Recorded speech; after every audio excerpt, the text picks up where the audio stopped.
finished the last part of the last episode of 2021. And who better to give an end of the year message than Dr. Melinda Anderson, the Executive Director of NACADA, the global community for academic advising. Melinda, you weren't on the previous episode. What's been new since then?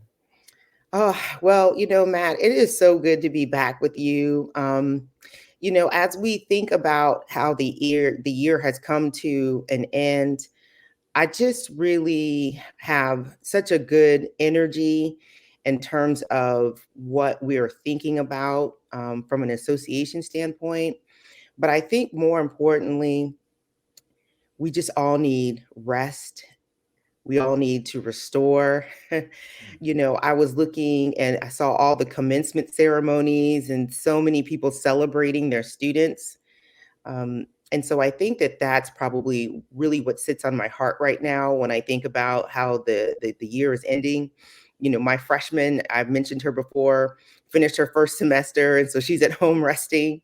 And I know that that is one of the things that many of us are thinking about right now, right? Just wrapping up.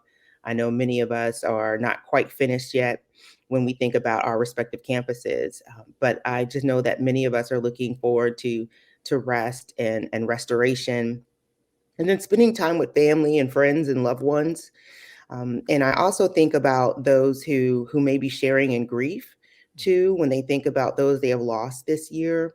And so that sits on my heart this at this time too. So I think about them and wanting them to feel remembered and to feel loved in this time, especially from their colleagues in the association, because that's what we're all here for, not just the work, but also for the community.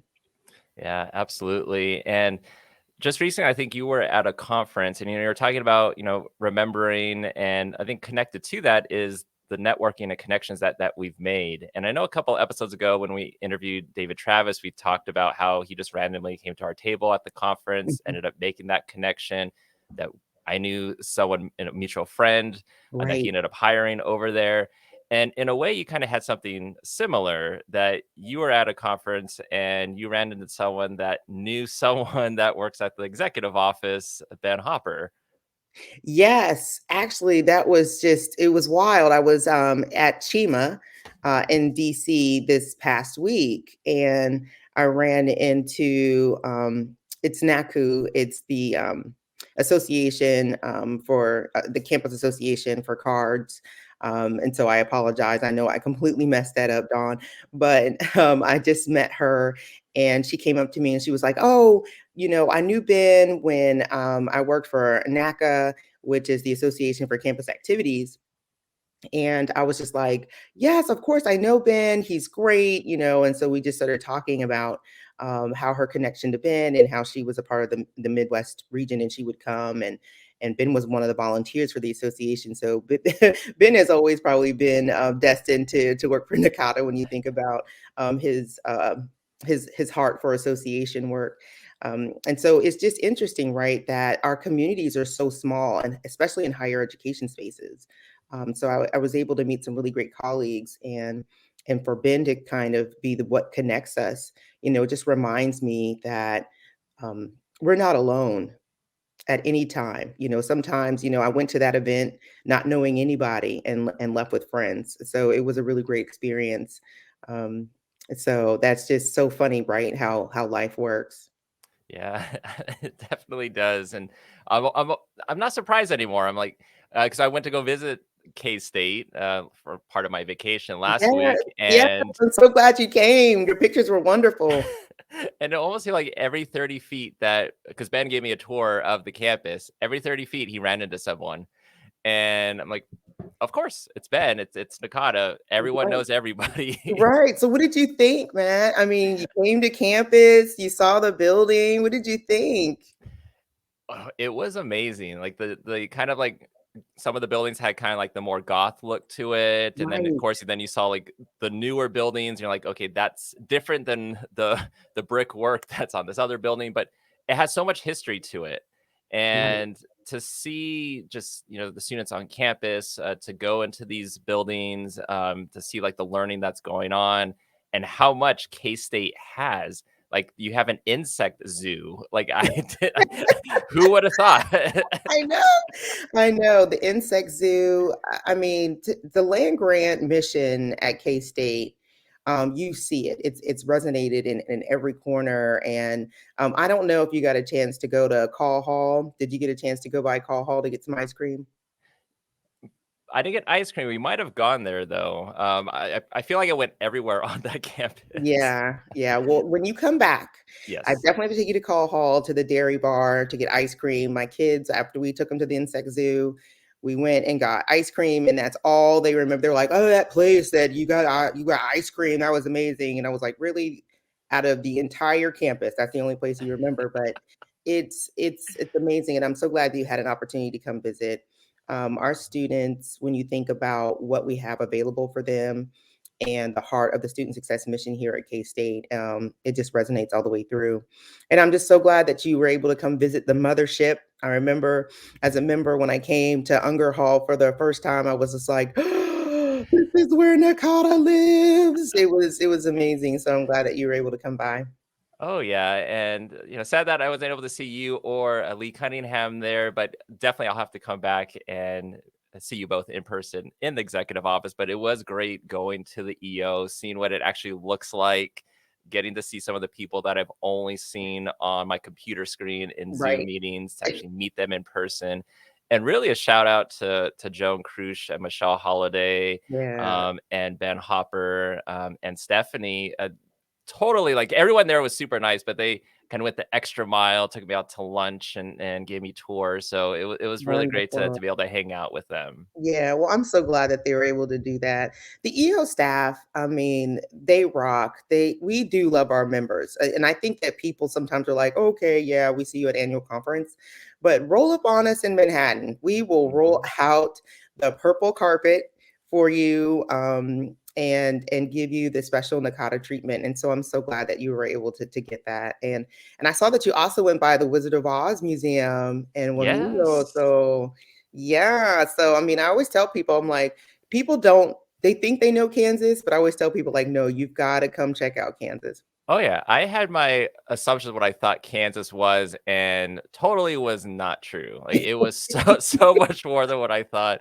What I did love was how everything's kinda like a straight shot, it's Yeah, not like where I live in Southern California, where everything's like curvy roads, and it's like, "No, you wanna go to Wamego? Just go down this one street and, like, go for, like, 20 minutes, and then bam, you hit it." right, It did right. throw me off with the speed limits, how it'll be, like, 65 miles an hour, and then, like, 2 minutes later, it's down to 45, and I'm like, "Where did that sign come from?" Right, right. Well, I'm glad that you were able to, the other thing about, this side of Kansas is the Flint Hills. So Mhm. we do have the beautiful trees and the rolling hills. And so you're right. I mean, the roads here, it's a straight shot all the way to Kansas City. So sometimes people are like, well, how far away is that from you? And I'm like, it's an hour 45, but it's a straight shot, no Mhm. traffic. Um, and so it's a really straight trip, and it's just wonderful, this neck of the woods, when I think about what Manhattan offers. And I'm not they should probably hire me for the tourism board. But really, when I first moved here, it was kind of like, okay, everybody was like, Kansas, Kansas. And I'm just like, really, people don't, they think what Kansas is, and then you move here and you live here and you become a part of the community, and it's completely different than what people would think. And so I'm just so glad that you had an opportunity to experience, not only where we live in Unger, but also the K-State campus. Yeah. So I'm really glad that you had an opportunity to see that. Oh, yeah, it's great hospitality. I will definitely come back. To me, it is a vacation spot to go see friends, in the EO, and I will say that the best part on the K-State campus, I thought, was getting to go into the library and seeing the area that looks like it's from Harry Potter. Yes. Yes, that was my That absolute Oh my gosh, favorite. absolutely. If you're a Harry Potter fan, you have to check out, the library, and in that spot, I loved it so much, and Ben has an amazing story about the programming that they would do in that space, and I took pictures and shared them with my daughter, who's a huge Harry Potter fan, and she was like, "Oh my gosh." So, when of course, when they came to campus, we had to take them into that space. It's amazing. It really is. Great spaces for students here, absolutely.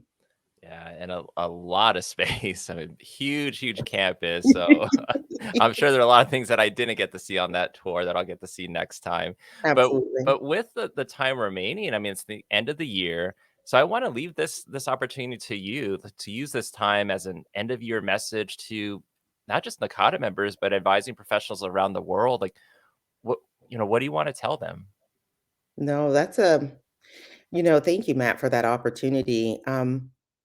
When I think about, how we end the year and how we want to enter it, I do really want to just share part of my heart in the sense that community is what has always held us together. When we think about who we are as advising professionals and how we enter these spaces in terms of how we help our students.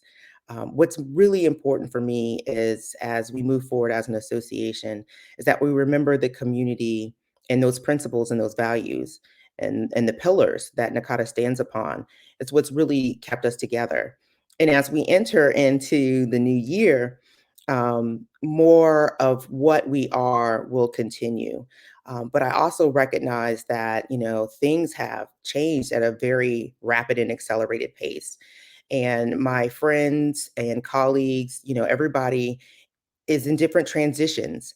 And I just want everybody who is hearing our voices today to know that NACADA is committed and dedicated to supporting you in every aspect of your growth and development here in the association. And our goal is to continue to speak to our mission and to really live to our vision to be the premier academic advising association dedicated to student success. And as we think about what the new year will bring for us, it's going to be hope. It will be promises filled with opportunities to be creative and to grow and to be different in that new space. I think that sometimes people want the crystal ball. They want to know I'm going to be confident and I'm going to know exactly what's going to happen. But sometimes life doesn't show up that way.